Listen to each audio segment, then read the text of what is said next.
peu, on s'est rencontrés quelques fois. C'est intéressant. Hein? C'est intéressant pour Oui, parce oui. que ça les a traversé pour tous les discours, non? Mhm. Bon, alors, vous voulez qu'on parle de quoi? Et j'ai fait quelques questions D'accord, et je vais vous les faire d'accord. si vous êtes d'accord. Quand il est prêt. J'ai commencé à tout lire. J'ai fini déjà cela sur la Shoah. Oui, ça, oui, j'ai vu, parce qu'il y a des livres Cela vient qui de sont sortir. publiés, Vient oui. de sortir. Et, ah oui, ça les j'avais one-shots fait une que l'on- préface, et celui-là, vous l'avez aussi. Si. Oui, oui. Je vois. Mais celui-là, par exemple, je ne l'ai jamais reçu. Non. Non, il y a plusieurs livres que j'ai jamais reçus. Ah, si vous voulez, je vous l'offre des cadeaux. Je n'achèterai un autre. Non, non, non, je demanderai surtout, je connais À Arena. Isidro de Arena, oui, je lui dis qu'il aurait dû me l'envoyer. Je ne sais pas pourquoi il ne m'a pas envoyé. Si vous voulez, vous pouvez me dédier celle-là. Oui, d'accord. Merci.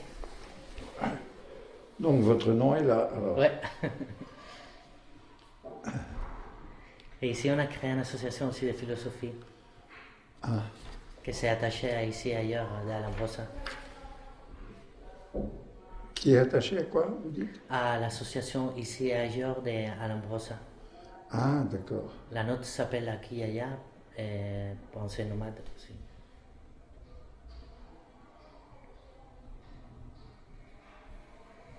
Clement. Clement, ouais, c'est juif séfardi, l'origine. Ah oui? Si.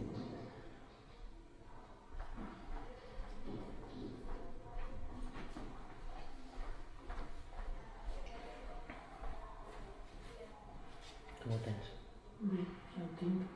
El que penso és que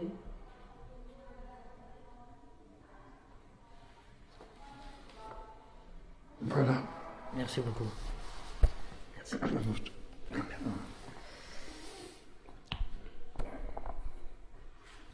penso és que hauria d'estar en alguns moments, hauria d'agarrar plenos dels dos, entonces en algun moment, al final de l'entrevista, demanaria que tu repetires alguna pregunta Vale. des del... No tindré dos càmeres, però és una cosa que... Peut-être parfois il doit couper et reprendre en question. D'accord. Comme tu dis, no sé. Un segon. Un segon. Aquí el so està bé? Sí.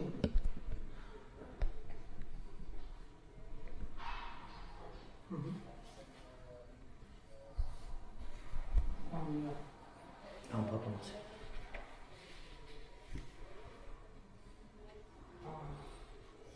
Tu vas a la sense postura al final. Bueno, com a aproximar més. Un segon. Quina és la postura que tindries còmoda? La més còmoda és esta. I aquesta no tinc que posar. Una cosa així. Ai, ai. Molt bé.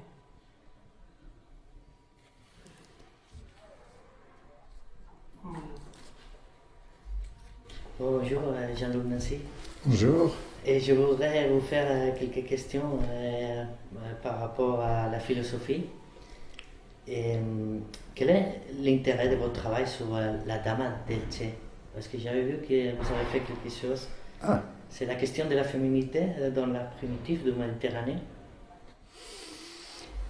oui, mais l'intérêt, non, ça n'a pas commencé par l'intérêt, c'est plutôt, c'est un très vieux souvenir pour moi, la dame d'Elche. J'ai vu une photo d'elle, peut-être que j'avais 12 ans, je ne sais pas. Et comme un ami peintre, François Martin, était ici en résidence à Valence,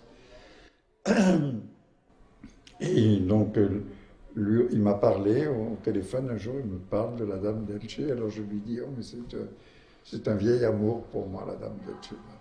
Alors on a décidé de faire quelque chose ensemble. Voilà. Mais en effet, du coup, ce que ça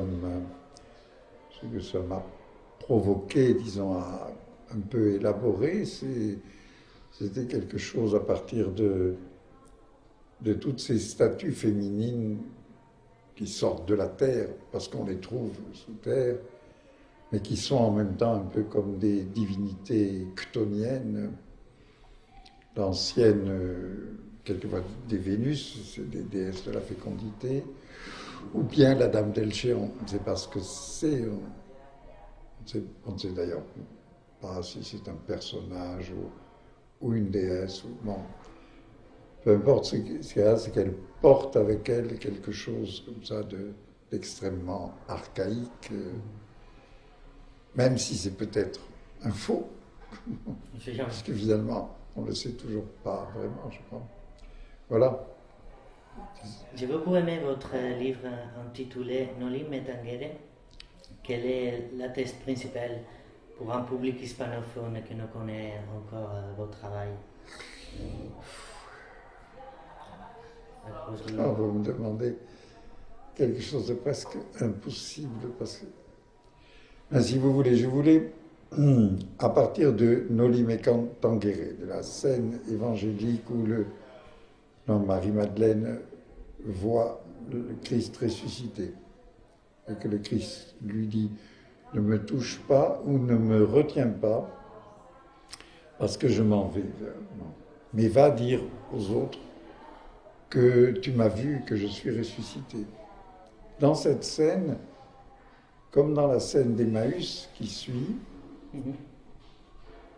et rien ne témoigne effectivement de la présence d'un corps ressorti du tombeau. Et on peut même penser qu'il dit « ne me touche pas » parce qu'il n'y a pas de corps à toucher. Et je voulais à partir de là proposer une réflexion sur l'idée que la résurrection de Christ, et donc la résurrection de tous les hommes comme dans le Christ, recouvre une idée fondamentalement différente de l'idée d'un retour à la vie. Quand on parle de résurrection, on pense ça. On pense les morts vont sortir du tombeau. Et bon. Il y a quelque chose qui nous apprend aussi par rapport aux liens entre la communauté, par rapport au corps. Oui, parce que ce que ça veut dire, c'est que la résurrection, signifie évidemment un changement de rapport entre les vivants et les morts. C'est pas que le mort ressort du tombeau, mais c'est que la vie du mort, le sens du mort, change d'axe. Alors, pour le dire, j'ai repris le mot grec, qui lui-même traduit le mot hébreu, et qu'on a traduit par résurrection, mais qui veut dire redressement, en grec anastasis. Et je veux dire, quand quelqu'un est mort, ce qui se redresse, c'est-à-dire ce qui bascule sur son axe, c'est le sens de sa vie. Une vie d'un sens jusqu'à un certain point. Quand il est mort, c'est arrêté. Mais ça ne veut pas dire ni qu'il n'y a pas de sens, ni qu'il y a autre chose qui va continuer ailleurs, puisqu'il n'y a pas d'ailleurs. C'est le temps de la finitude heideggerienne. Voilà. Mais alors, la verticale du corps redressé,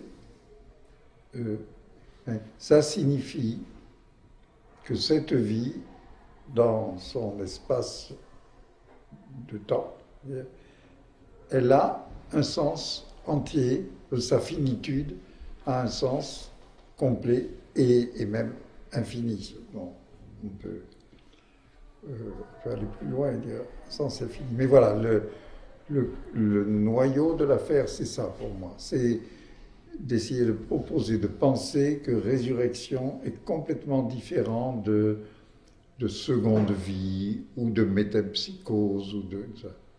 Que c'est notre interprétation du terme. Quel est pour vous le nouveau paradigme à suivre? Nous avons un groupe de recherche qui s'appelle Nouveau paradigme social. On est intéressé par les sujets en question. Est-ce que vous pensez qu'il y a un nouveau paradigme social actuellement?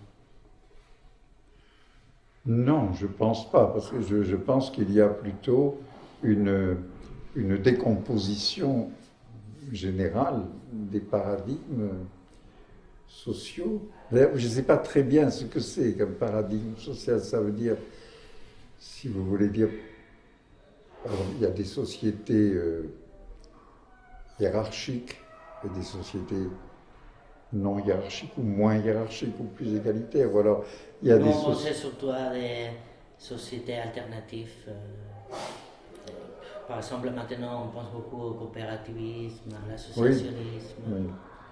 Mais ça, oui, mais ça, il y en a. Ça, il y en a. Mais tous ces paradigmes, en effet, qui renvoient, bon, ils renvoient à des quantités comment dire, d'idées, de motifs très, très intéressants, très vifs, comme oui, la coopération, la petite ou moyenne échelle, c'est-à-dire bon, pas penser à la taille d'un grand pays, mais à la taille même d'un quartier de ville, d'une région. Bon, tout ça est intéressant, mais en même temps, tous ces paradigmes signifient un abandon du questionnement sur le paradigme à l'échelle d'un pays. Bon. Or, en même temps, toute l'économie et tous les paradigmes justement de circulation de l'économie, de l'information, et même des modes d'existence qui sont de plus en plus liés au voyage, au déplacement, pour le travail, pour le loisir, etc. Bon, tout ça, ça tourbillonne, je dirais, autour des petits noyaux coopératifs. Et alors, entre les deux, il faut être arrivé à faire des liens quand même, non? Donc pour moi, si on parlait en termes de paradigme, je dirais il y a quand même toujours une question qui est de penser ce qui fait vraiment le lien d'un groupe social étendu. Parce que une coopérative ou un village, on peut dire un peu quelle est la nature de son lien. Comment c'est lié à des proximités territoriales, des proximités professionnelles, bon. Mais quand on est à l'échelle d'une société, c'est quand même ça change un peu de nature. Voilà. Or, c'est là, il y avait des paradigmes d'ordre social, de différentes. Alors, on ne sait pas quel mot il faut employer, classe, mais pas au sens marxiste, ou caste, mais pas au sens hindou. Bon. Enfin, il y avait une distribution de places dans la société. Et maintenant, il y a essentiellement la distribution des places entre les riches et les pauvres. Et c'est un écart qui ne cesse pas de s'accroître. Et je pense que l'accroissement de ce rapport extraordinairement injuste et violent entre de plus en plus riches et de plus en plus pauvres c'est un accroissement qui dépend en partie justement de la décomposition de certain nombre de grands modèles sociaux. Alors, c'est à ce niveau-là qu'il ne faut pas... Par exemple, les grands modèles sociaux, ça veut dire peut-être essentiellement dans nos pays un mot, la République. Qu'est-ce que c'est une République? Est-ce qu'il y a encore des républiques? Tous nos pays développés sont censés être des républiques. Si c'est comme une idée rêvée, qui n'arrive jamais ou qui est perdue dans le temps. Oui, et qui semble déjà perdue, déjà derrière nous. Bon. Donc, la République, on pourrait dire, c'est un échec. C'est l'échec de la représentation d'un mode d'existence commune qui ne soit pas religieux, ni réglé sur un pouvoir supérieur, qui soit religieux ou pas, c'est-à-dire qu'il soit royal ou ecclésiastique, mais un mode d'existence qui arrive à se donner à lui-même sa propre représentation sous le nom justement de République.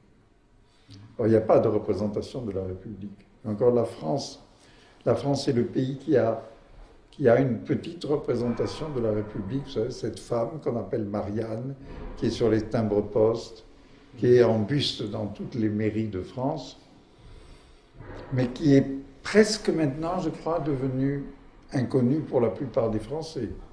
Je pense. Oh! Essayez de faire un micro-trottoir en France et demander qui c'est Marianne. Je ne sais pas. Je ne connais pas. Je pense, bien que... Puis alors, il y a quelque chose qui est très symptomatique, c'est que le modèle du buste de Marianne, qui est dans les mairies, ce modèle, il change. Le dernier, je ne sais plus qui c'est. Avant, il y a eu Laetitia Casta. Avant, il y a eu Brigitte Bardot. Avant, il y a eu Catherine Deneuve. Bon. Bah, qu'est-ce que ça veut dire? Ça veut dire que Marianne se règle sur des célébrités du cinéma. C'est pas tout à fait le paradigme qu'on attend pour la République. Donc voilà, moi je crois vraiment que tout reste à penser, mais que ça reste à penser à partir d'une donnée de départ qui rejoint la question de la richesse. C'est que si nous restons dans une société qui vraiment est entièrement gouvernée par l'argent, par la rentabilité de l'argent, bon, alors il n'y a aucune chance de trouver un paradigme. Chez nous, on pensait surtout aux indignés espagnols qui ont commencé à créer des monnaies sociales alternatives, où on a une espèce de troc. Il y en a aussi en France, il y a une société qui est dans le sud-ouest de la France, qui a une monnaie qui s'appelle le SEL, S-E-L, je ne sais plus quel est le nom. Et je sais que, comment ça s'appelle, André Gortz avait écrit un livre même sur les appelés les SEL. Il y en a d'autres, il y a quelques autres. Bon. Mais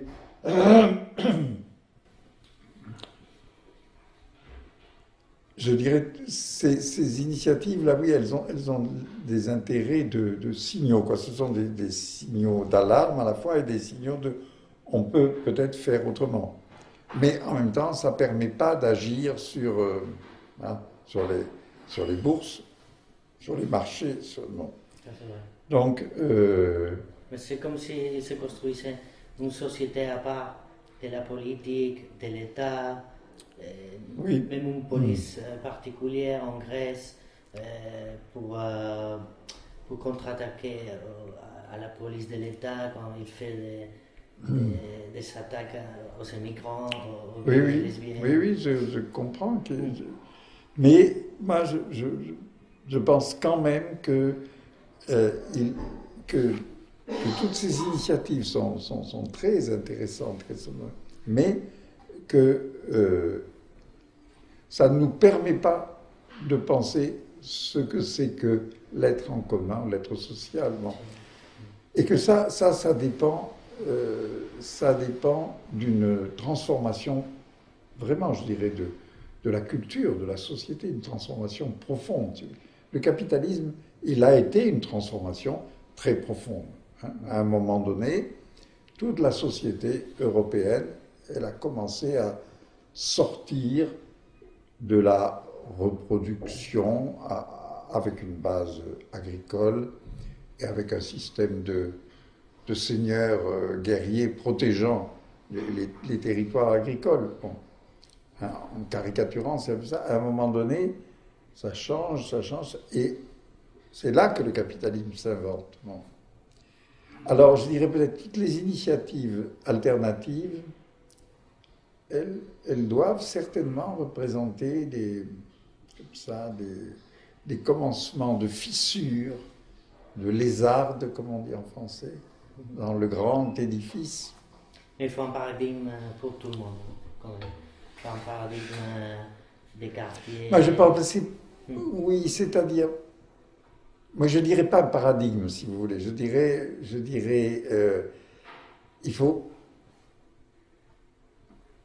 sais pas quel mot employer, hein, mais une idée, une pensée, non, mais quelque chose qui est moins l'allure d'une forme ou d'un modèle que le mot de paradigme me gêne un peu parce qu'il est un peu modélisateur, mais plutôt un élan, si vous voulez, un élan spirituel, mais le mot spirituel lui aussi me gêne pour d'autres raisons, mais quelque chose qui fait que, voilà, qu'une société part dans une certaine direction.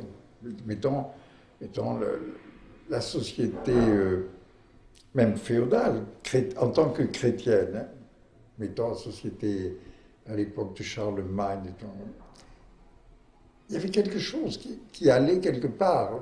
Ils ne savaient même pas. Il ne s'agit pas d'avoir la représentation d'un but, mais ce quelque part peut-être était en un sens nulle part, où il était une certaine vie chrétienne, disons. Et d'autre part, il commençait aussi à être une certaine idée de faire revivre l'Empire romain, qui n'était pas forcément une idée impériale ou impérialiste, mais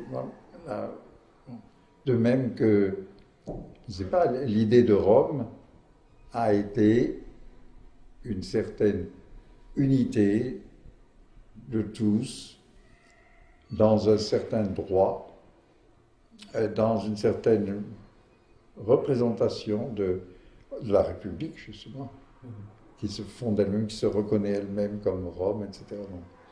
Alors,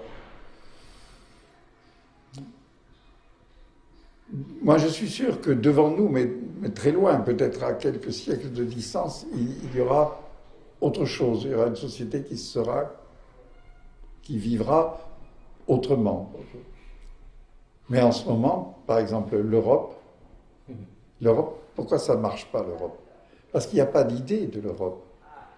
Parce qu'il y a l'Europe comme marché, comme fonctionnement d'institutions, ça marche. Mais l'Europe, elle a été beaucoup plus réelle, par exemple, à l'époque des cathédrales ou à l'époque des Lumières. Dans l'Europe des Lumières, il y avait des lumières je veux dire, voilà, il y avait une circulation d'idées, de mouvements, d'énergie réelle qui traversait toute l'Europe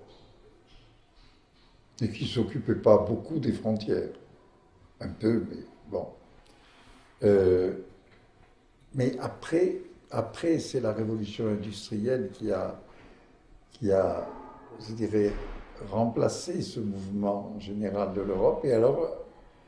Et ça a entraîné l'Europe dans une sorte d'autodestruction. Donc, nous pensons au paradigme comme vision. Comme vision. Comme vision. Comme panorama. Oui. Pour changer de mentalité pour trouver un autre système ou détruire ce système, aller à l'alternative de quelque chose de différent, une économie plus sociale. Oui, mais justement, pour changer de vision, il faut d'abord que change ce rapport à la production comme production de biens de consommation qui ne comptent que pour leur valeur marchande.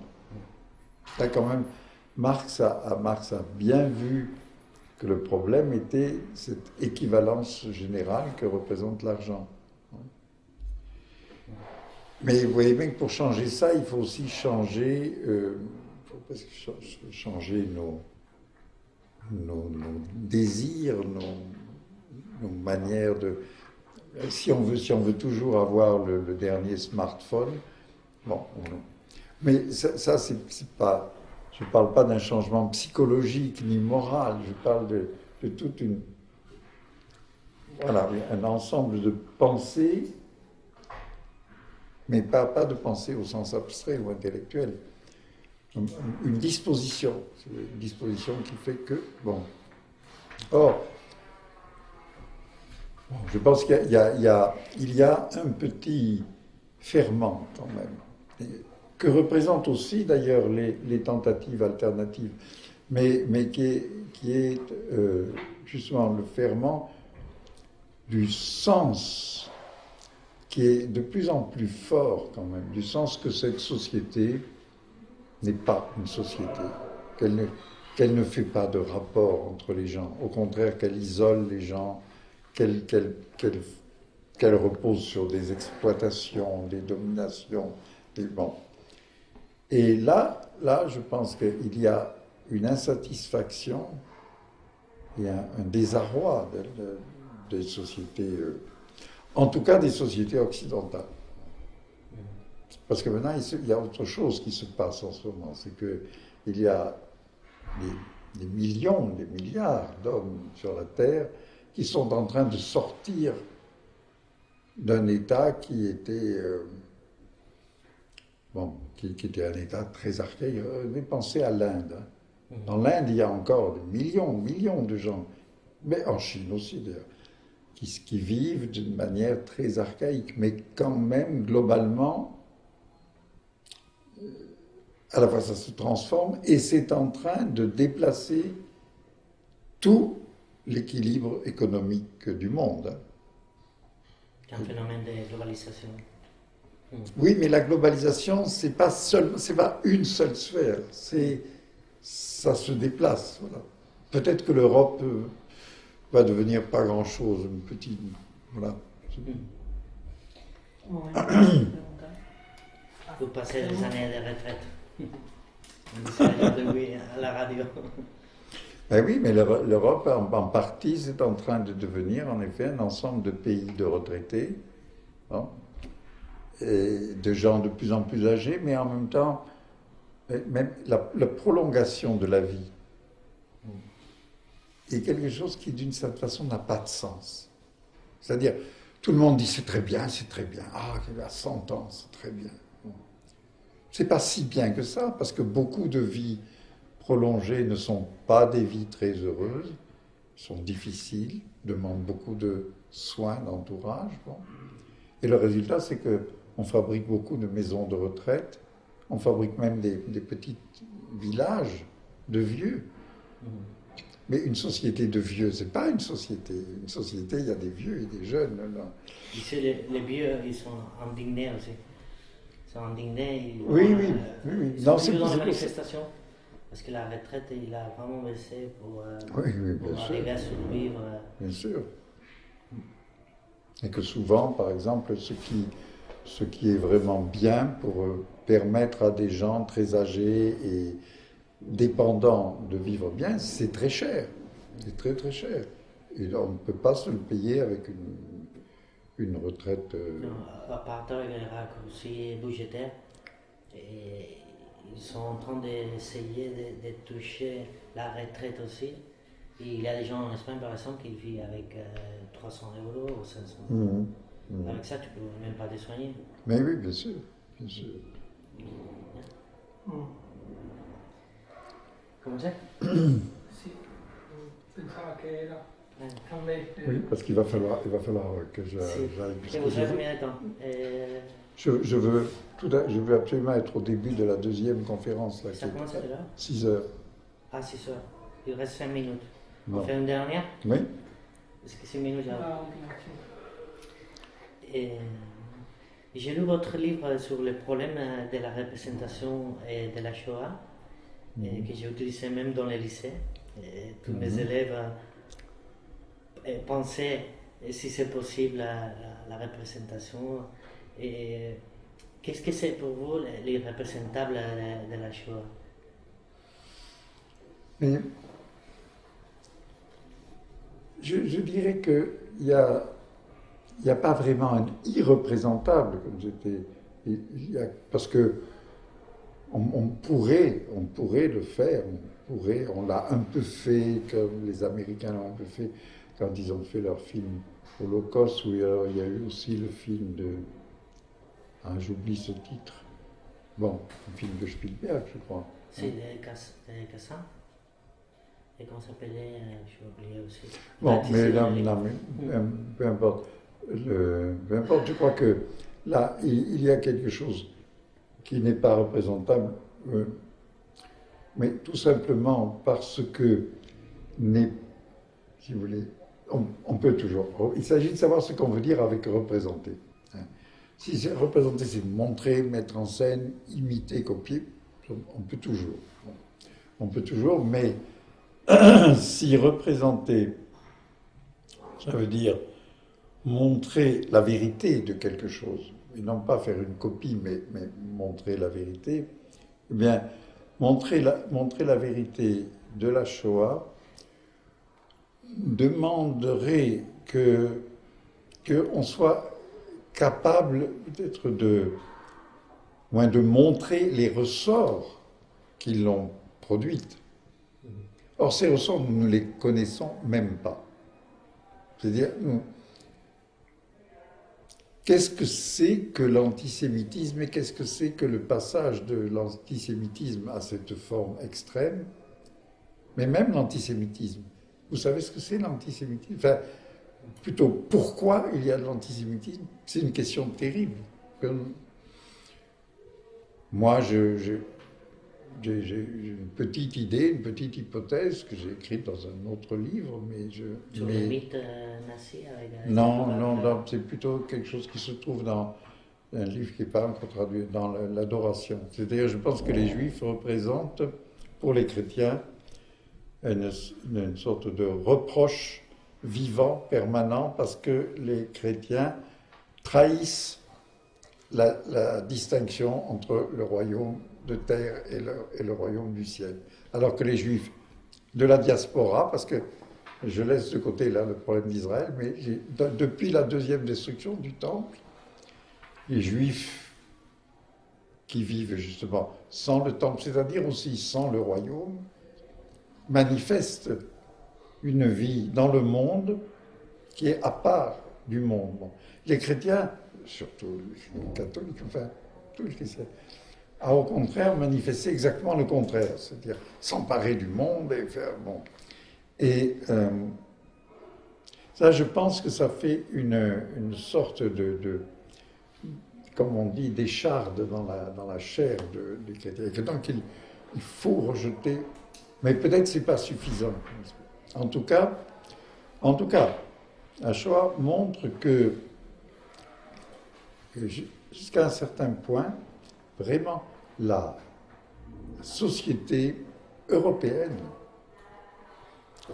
a eu comme une sorte de mécanisme terrible à l'intérieur d'elle-même, comme si elle était forcée d'avoir un ennemi intérieur qu'il faut absolument rejeter. Bon.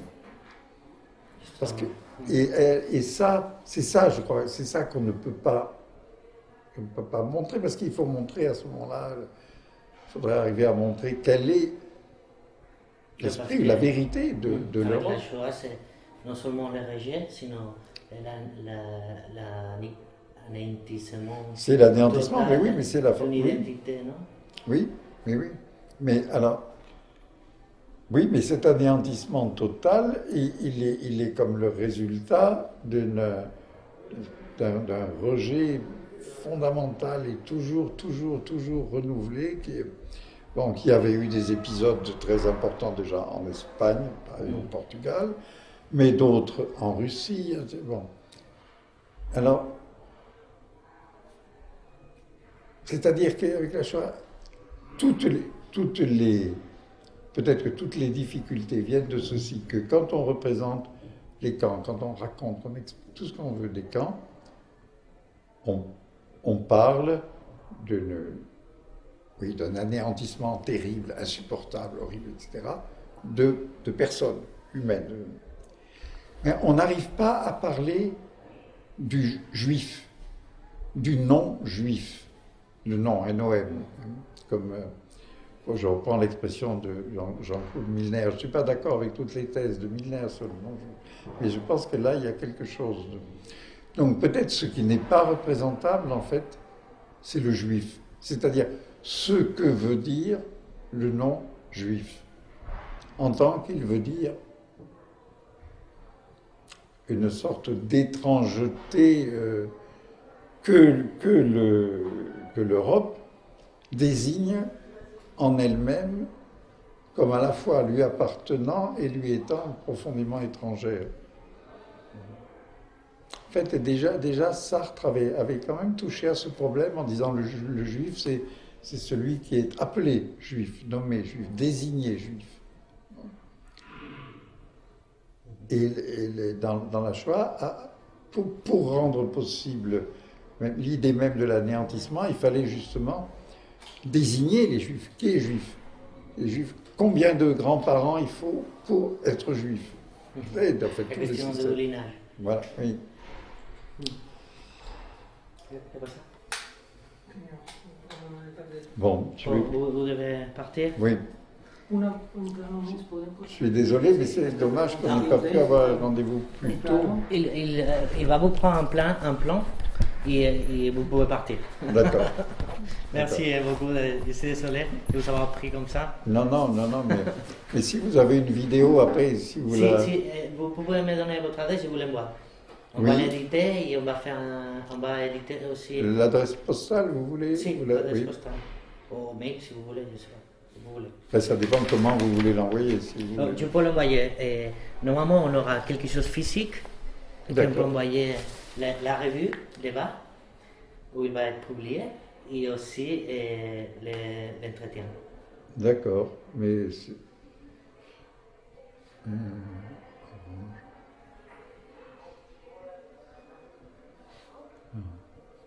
Je vous mets les deux adresses. Hein. D'accord, merci. Oui, c'est dommage parce que demain matin je pars. Alors là, on n'a plus du tout le temps. Mais À quelle heure vous partez? oh, l'avion est à 10h30, je crois, à peu près. Donc il faut que je sois à l'aéroport 1h30 avant. Alors, vous voyez, ça fait un peu tôt. Passer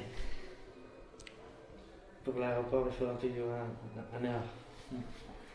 Ah oui, mais si vous m'aviez trouvé à midi, là, on aurait pu prendre du temps. J'avais parlé avec Miguel de nous voir à 3h30 et manger ensemble. Ah. Mais comme je suis pas allé au congrès, il pensait qu'il n'allait pas venir. Ah oui, parce que moi, je lui ai dit, je suis parti à 2h de là-bas. Ouais, c'est bon. Regardez la caméra. Oui.